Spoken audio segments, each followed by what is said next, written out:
Hi, this is video 5, the impact of premarital cycling on early marriage.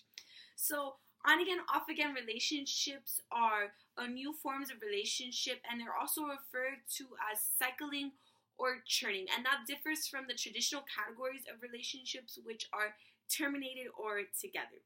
Around 60% of young adults have experienced on and off relationships, which establishes the significance of this problem. Relational distress is a common risk associated with relationship cycling. That's because there is lower commitment, satisfaction, poorer communication, and a greater uncertainty and higher levels of verbal abuse and physical violence. Partners experiencing the most conflict are renewing their relationships, and that is that's a really big thing that like stresses people out because those relationships are unstable and are toxic. Renewal, however, it is said that that renewing the relationship is improving the relationship. So which with each break and renewal, there's an improvement or more of an appreciation for that relationship. Marital satisfaction lowers as the marriage goes on, and that is regardless of whether or not the relationship is cycling or non-cycling. Instability during marriage would be seen in trial separations and reunions, not divorce. So cycling in marriages aren't divorce and then getting back together, divorce and then getting back together. Cycling in marriages are trial separations and then they get back together. So they take a time period apart where they don't live together or they're not romantically connected, and then they come back, and usually those relationships are reconciled. So that's what this article is focusing on. How does cycling affect marriage and stuff? So the second thing is the methodology. There was 564 couples, 170 couples, or 30% of the sample had reconciled. Couples were picked through a random picking of marriages license. So in the state of Virginia, they got all of these bunch of different marriage license, and then they went and they picked randomly, and they hit them up. So all these people were mailed questionnaires, and the participants were paid $10 for completing the questionnaires. The questions on the questionnaire more or less talked about if the relationship had been cycled, so if they had broken up and renewed at least once, if there was uncertainty in the decision to wed.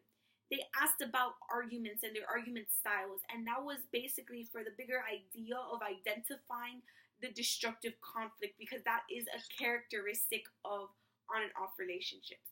It assessed closeness, satisfaction, and how do the people personally compare themselves to their peers and to other relationships, or if they're more satisfied compared to other marriages or less satisfied compared to other marriages.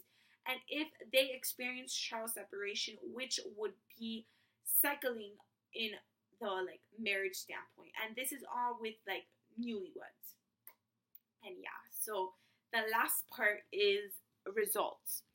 So the results of this are spouses who experienced cycling prior to marriage had less certainty in their decision to wed, less closeness, higher destructive conflict, lower satisfaction, and rated their marriages less favorable compared to their peers. So that's basically saying that if you had premarital cycling with the partner you got married to, you're having a really bad relationship and it's not that satisfying or happy. Couples who experienced cycling were more likely to have trial separations and to continue cycling into their marriage. It started raining. Into their marriage. Overall, cyclical couples exhibited poorer relational adjustments than their non-cyclical counterparts. 1/3 of cyclic couples improved their relationships, however. So while there was all this bad stuff that was the more defining statistics, 1/3 of the couples in the study did have an improved relationship where it benefited from the breaks before the marriage. Partners with a history of cycling are more likely to endure a distressed relationship. And that's because of the idea of constraints versus dedication. So they entered the marriage or cohabiting, or they made a big decision by sliding into it because it was easier and they would get punished for not following that decision. For example, if you have children, you're going to stay together for the kids as opposed to terminating the relationship for the mental health of you and your partner. And that is why people that are in cycling relationships are more likely to endure, because of external factors that are being placed on them before they had the desire to dedicate themselves to the relationship. So in conclusion, if there is cycling before you get married, you are more likely to experience a less satisfying, less happy marriage. However, that does not mean that there isn't a chance for you to have improvement in your relationship with that person, as 1/3 of cyclic couples improve their relationships. And the reason people are likely to stay together and endure such a distressed relationship and such a distressed marriage is due to constraints and external factors that are forcing them and basically giving them benefits for being together. Thank you. That was video 5.